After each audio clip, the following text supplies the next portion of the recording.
Être enseignante en immersion, c'est certainement un défi, mais c'est très gratifiant aussi. On voit beaucoup de progrès chez les jeunes. À partir de décembre, ils sont déjà bons.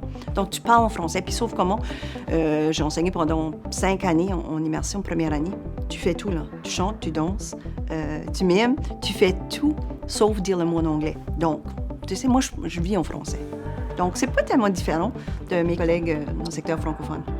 Huguette est comme un leader. C'est comme la mère poule, on dirait. Parce qu'elle aime, comme les autres enseignants d'immersion, parce qu'elle a tant d'expérience en immersion. Donc, ils vont à elle pour des fois, souvent pour des questions, est-ce qu'ils ont des questions de certaines choses ou comment gérer un certain élève qui a différentes difficultés.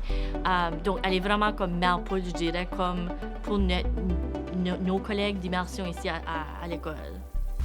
Huguette est passionnée de son travail, mais avec ses élèves, c'est toujours le au-delà.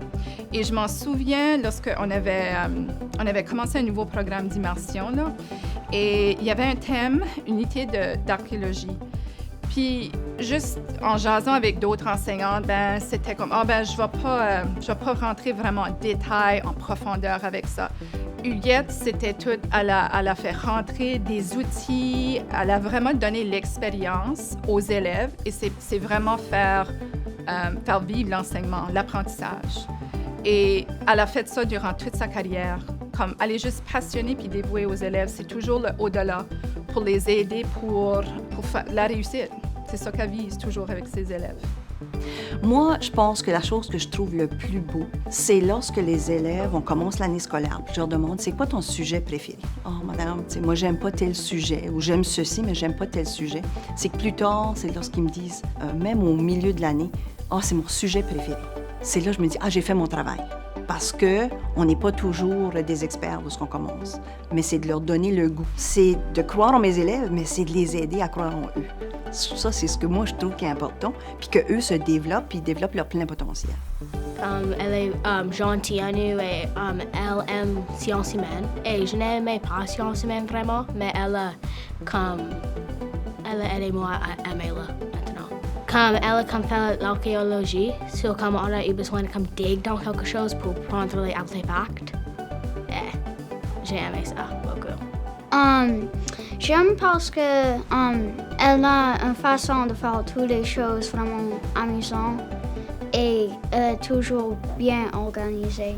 Elle fait les jeux de maths comme Skip et les autres choses vraiment amusantes. Elle est très, très forte comme enseignante. Elle travaille fort. Souvent, je suis certaine, comme à la maison, puis les fins de semaine, et beaucoup de nos enseignants travaillent comme ça aussi, là. Mais oui, elle le mérite parce qu'elle travaille si fort, puis elle aime assez ses élèves, comme apprendre tout à cœur, puis elle fait toujours son mieux. Ouais. Bon, Huguette, j'aimerais te féliciter pour avoir gagné le prix. Je suis assez fière de toi, je le trouve pas surprenant du tout. C'était un vrai privilège d'être capable d'enseigner avec toi. Je te félicite beaucoup. Je t'aime. Huguette, félicitations. Tu le mérites, puis on est très fiers de toi. Merci, Madame Huguette. Merci, Madame Poirier. Félicitations, Madame Huguette. Merci, Madame Poirier, pour être le plus bon, plus meilleur enseignant de 5e année. Lorsque j'ai appris que je recevais le prix de l'enseignante de l'année, j'étais émue.